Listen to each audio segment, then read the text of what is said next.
Assalamualaikum warahmatullahi wabarakatuh. Bagaimana kabar anak hari ini? Semoga sehat selalu dan tetap semangat ya.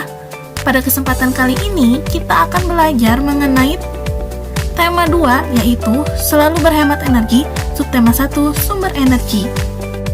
Adapun materi yang akan kita pelajari hari ini adalah yang pertama yaitu sumber energi. Submaterinya yaitu mengenai macam-macam sumber energi dan manfaatnya.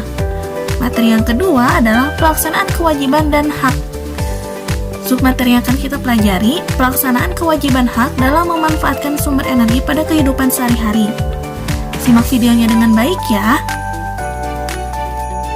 Materi pertama yaitu sumber energi. Kita akan mulai belajar mengenai macam-macam sumber energi dalam kehidupan. Hal ini akan membuat kita lebih mengerti dan bijak dalam memakai beragam sumber energi dalam kehidupan sehari-hari. Macam-macam sumber energi. Yang pertama yaitu energi matahari, kedua energi air, ketiga energi angin, keempat energi listrik, kelima minyak bumi. Sumber energi yang pertama yaitu matahari. Matahari menghasilkan energi panas dan juga energi cahaya. Matahari merupakan sumber energi terbesar di bumi. Hal ini dikarenakan karena matahari merupakan sumber kehidupan utama bagi makhluk hidup. Pemanfaatan matahari dalam kehidupan sehari-hari yang pertama yaitu matahari membantu proses fotosintesis tumbuhan. Fotosintesis merupakan pembuatan makanan pada tumbuhan hijau. Tumbuhan melakukan fotosintesis untuk menghasilkan makanan dan juga oksigen. Dalam proses fotosintesis, daun akan menyerap karbon dioksida yang ada di udara. Kemudian akan diolah menjadi karbohidrat dan juga oksigen dengan bantuan sinar matahari. Pemanfaatan energi matahari yang kedua yaitu mengeringkan benda basah. Banyak sekali benda basah yang dapat kita keringkan menggunakan bantuan sinar matahari. Contohnya yaitu mengeringkan pakaian basah dan juga mengeringkan ikan asin yang dilakukan oleh para nelayan. Pemanfaatan energi matahari selanjutnya yaitu matahari dapat membantu proses pembuatan garam. Dalam proses pembuatan garam, para petani di pinggir pantai akan menyiapkan petak-petak tambak. Petak-petak tambak ini kemudian diisi oleh air laut. Air laut akan menguap dan tersisa kristal-kristal garam. Penguapan air laut ini dilakukan dengan bantuan sinar matahari. Setelah air laut menguap, sekitar 210 hari atau setelah kemarau berakhir, garam segera dipanen.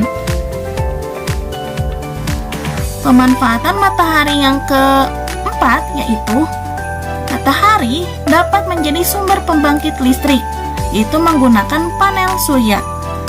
Panel surya akan menangkap sinar matahari, kemudian akan diolahnya menjadi sebuah listrik. Pemanfaatan selanjutnya yaitu membantu pembentukan vitamin D. Ini dilakukan agar tulang kita menjadi kuat. Kegiatan yang dapat kita lakukan yaitu olahraga pagi, lari pagi ataupun jogging pagi, atau hal sederhana yang dapat kalian lakukan yaitu dengan berjemur di bawah sinar matahari pagi.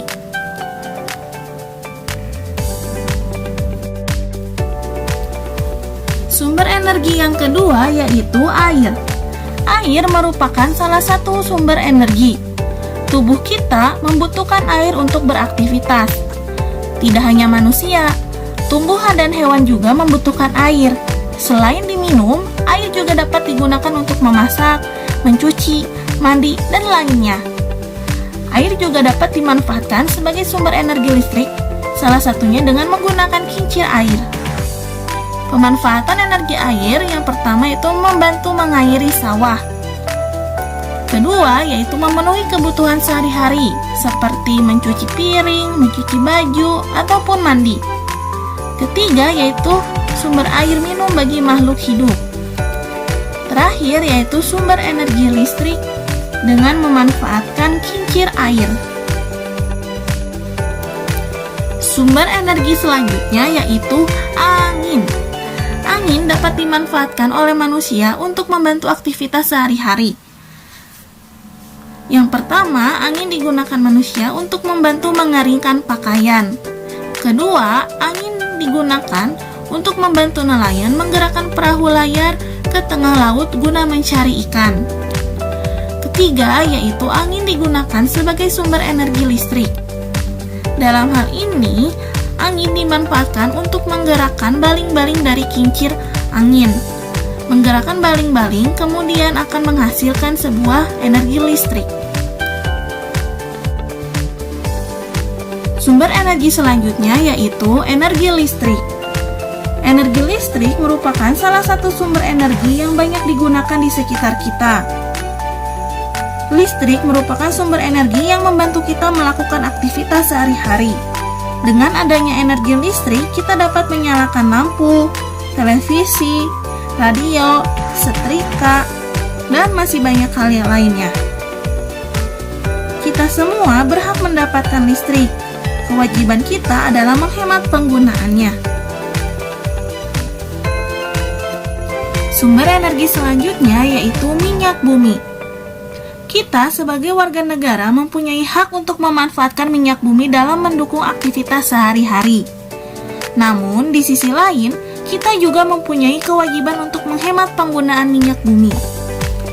Minyak bumi merupakan sumber energi yang tidak dapat diperbaharui, karena proses pembentukan minyak bumi membutuhkan waktu yang lama, bisa mencapai jutaan tahun.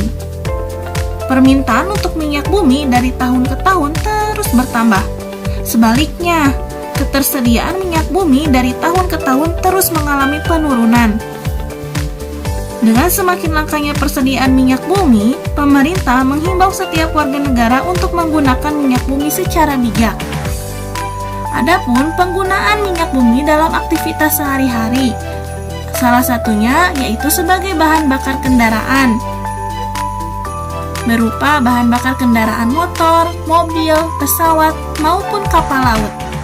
Sekarang kita lanjut pada materi yang kedua, yaitu pelaksanaan kewajiban dan hak. Pelaksanaan kewajiban dan hak dalam memanfaatkan sumber energi pada kehidupan sehari-hari.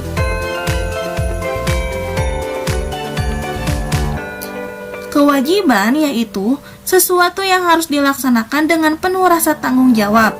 Sedangkan hak adalah segala sesuatu yang harus didapatkan oleh setiap orang. Kewajiban dalam memanfaatkan sumber energi. Pertama-tama, kalian perhatikan contoh gambar yang akan Ibu berikan ya. Menurut kalian, apakah perilaku orang tersebut mencerminkan kewajiban dalam memanfaatkan sumber energi? Ya, jawabannya adalah tidak. Karena orang tersebut tidak memanfaatkan sumber energi yang ada dengan sebaik-baiknya. Orang tersebut malah menghambur-hamburkan sumber energi air yang ada di sekitarnya. Sekarang kalian perhatikan contoh gambar yang kedua. Menurut kalian, apakah perilaku anak tersebut baik dicontoh? Ya, jawabannya tidak. Lalu, apakah anak tersebut menunjukkan sikap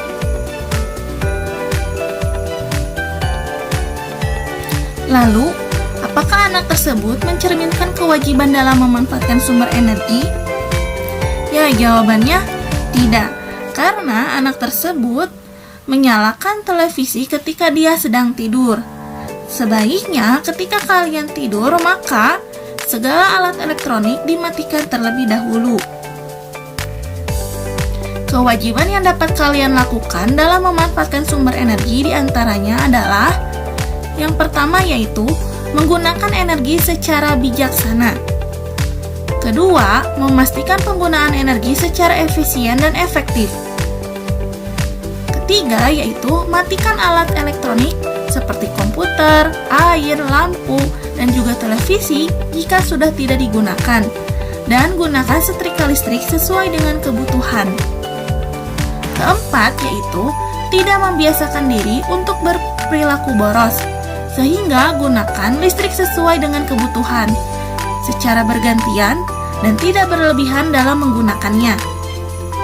Kelima yaitu matikan lampu dan peralatan elektronik saat tidur. Keenam, menghemat penggunaan energi.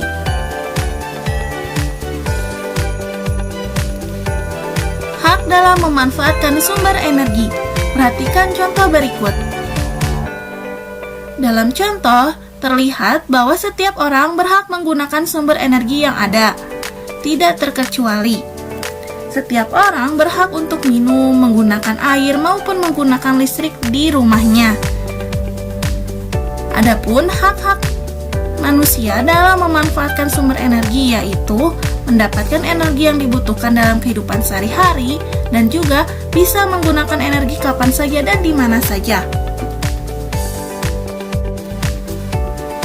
Hak dan kewajiban dalam penggunaan energi harus dilakukan dengan seimbang.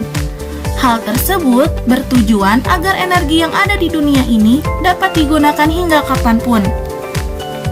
Apabila hak dan juga kewajiban tidak dilaksanakan secara seimbang, hal tersebut akan menjadi sebuah kekacauan. Semoga materi yang Ibu berikan bermanfaat untuk kalian ya. Sekian materi yang Ibu sampaikan. Mohon maaf bila ada kekurangan atau kekeliruan dalam menyampaikan materi. Nantikan video materi selanjutnya. Jangan lupa untuk like dan subscribe ya. Terima kasih. Wassalamualaikum warahmatullahi wabarakatuh.